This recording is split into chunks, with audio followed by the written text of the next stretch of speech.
নমস্কাৰ কৃষক বন্ধুসকল, আসাম এগ্ৰিকালচাৰ টিপছ ইউটিউব চেনেলৰ সকলোকে স্বাগতম জনাইছোঁ। এতিয়া কৃষক বন্ধুসকল, বৰ্তমান মোৰ পানীলাওৰ গছবিলাক এনেকুৱা হৈছে চাওক। হেংদালি দিব লাগে কিন্তু মই সময় পোৱা নাই, এনেকৈ বগাই গৈ আছে চাওক কিমান দীঘল হৈ গ'ল। মোটামুটি 2.5 ফুট 3 ফুট 4 ফুট এনেকৈ দীঘল হৈ গ'ল, আগবিলাক ওলাইছে চাওক। গছৰ চেহেৰা বহুত ধুনীয়া আছে, এইবিলাক যদি চাই আপোনালোকে। মই হেংদালি দিবই পৰা নাই, এনেকুৱা হৈছে। এনে খুটা পুতি ৰাখিছোঁ কিন্তু হেংদালি দিব পৰা নাই। আপোনালোকে যদি চাই এনেকৈ চাওক, মালচিং দিয়াৰ কাৰণে ৰক্ষা, নহ'লে বৰষুণ দিয়ে আছে, হয়তো মাটিত একেবাৰে লুতুৰি পুতুৰি খাই গ'ল হয়। এয়া চাওক, আৰু মই খুটা পুতিছোঁ, এইবিলাক খুটা চাওক। যদি চাই গোটেই গছবিলাক দীঘল হৈ গ'ল। এয়া চাওক, আৰু গছৰ চেহেৰা পাতি বৰ্তমান বহুত ধুনীয়া আছে। চাওক এইবিলাক হেংদালি দিলেই এইবিলাক একেবাৰে গপককৈ উঠি যাব ওপৰত।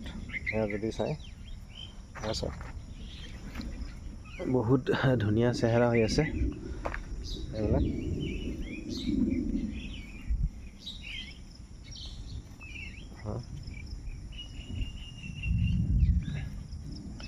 কালিৰ পৰা বৰষুণ দি আছে, অৱশ্যে বৰষুণটো দিয়াৰ কাৰণে ভালেই হৈছে।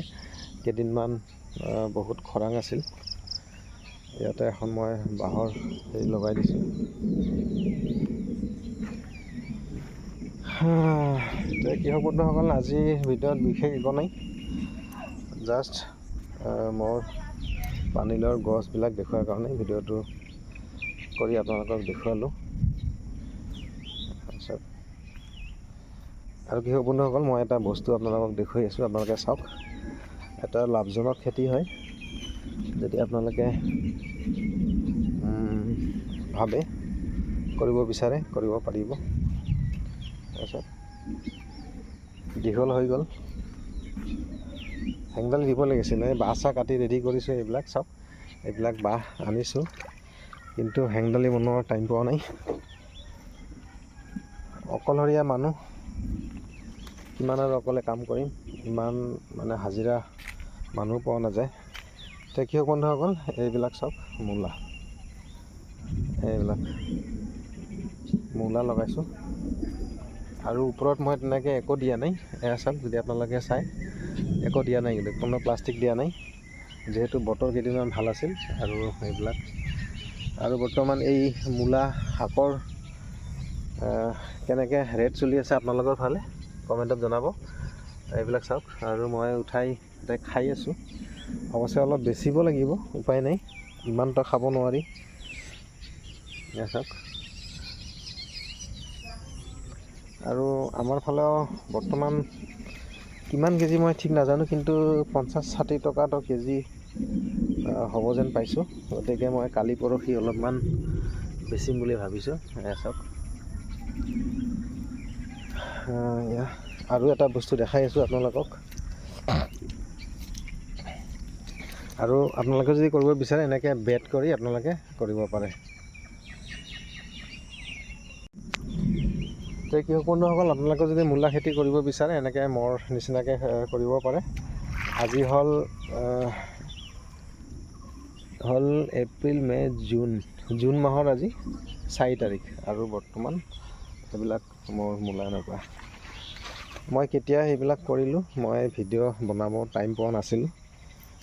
গতিকে আপোনালোকে যে কৰিব পাৰে এনেকৈ। মই 2টা বেড, বেছি কৰা নাই, 2টা বেডত কৰিছোঁ এইটো। আৰু যেনেকুৱা হৈছে, মই ঘৰত খাই আৰু যোনবিলাক বীজৰ দাম সেইখিনি উঠাব পাৰিম বুলি মই ভাবিছোঁ। আপোনালোকে যদি কৰিব বিচাৰে এনেকৈ বেড পদ্ধতি কৰক। বেডবিলাক ওখ কৰিব যাতে পানী জমা নহয়। এয়া চাওক, পানী ছাইডত, কিন্তু বেডবিলাক ওখ। আৰু কৃষক বন্ধুসকল, মোৰ যোনটো লেচেৰা খেতি, এয়া চাওক। বৰ্তমান লেচেৰা খেতিৰ চেহেৰা কেনেকুৱা, বহুত ধুনীয়া চেহেৰা। এয়া, যদি আপোনালোকে মোৰ ছাবস্ক্ৰাইবাৰ, ইয়াৰ আগৰ ভিডিঅ'ত মই আপোনালোকক তথ্য দিছোঁ। এই বীজ ৰোপণৰ পৰা আৰম্ভ কৰি সময়ে সময়ে কিন্তু মই ভিডিঅ' আপোনালোকক দি আছিলোঁ। চাওক, বৰ্তমান গছবিলাক এনেকৈ উঠি গৈছে আৰু ফুল আহিবলৈ আৰম্ভ কৰিছে, মই দেখিছোঁ। চাওক, আৰু মই যিহেতু অলপ দেৰিকৈ কৰিলোঁ, ভাবিছোঁ বা আশা কৰি আছোঁ যে ভাল এটা বেনিফিট পাম বুলি আশা কৰিছোঁ মই। চাওক এইবিলাক। এতিয়া কৃষক বন্ধুসকল, মই আপোনালোকক কওঁ বা ইয়াৰ আগৰ ভিডিঅ'টো মই কৈছোঁ যে আপোনালোকে খেতি হয় আগতীয়াকৈ কৰক, নহ'লে অলপ দেৰিকৈ কৰক। আজি বতৰ বহুত বেয়া। এয়া চাওক, অন্ধকাৰ হৈ আছে, বৰষুণ আহি আছে। ভাবিলোঁ সৰুকৈ এটা ভিডিঅ' বনাই আপোনালোকক আগবঢ়াওঁ। এয়া চাওক, মোৰ পানীলাও গছ বহুত দীঘল হৈ গ'ল কৃষক বন্ধুসকল, কিন্তু মই সময় নোপোৱাৰ কাৰণে হেংদালি দিব পৰা নাই। এয়া চাওক, কিন্তু দিব লাগিব।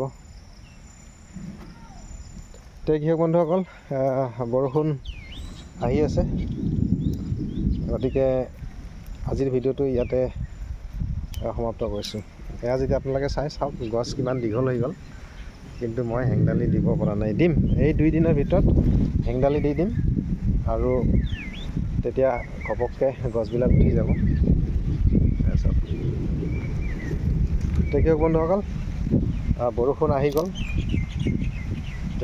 ভিডিঅ'টো ইয়াতে সমাপ্ত কৰিছোঁ। এয়া চাওক, চেহেৰা বহুত ধুনীয়া, কিন্তু পানীলাও গছৰ চেহেৰা বহুতেই ধুনীয়া। কৃষক বন্ধুসকল, ভিডিঅ'টো যদি ভাল লাগিল, লাইক এটা নিশ্চয় কৰিব, আৰু কিবা কথা থাকিলে আপোনালোকে কমেণ্ট কৰিব। আজিলৈ ভিডিঅ'টো ইমানে, ধন্যবাদ।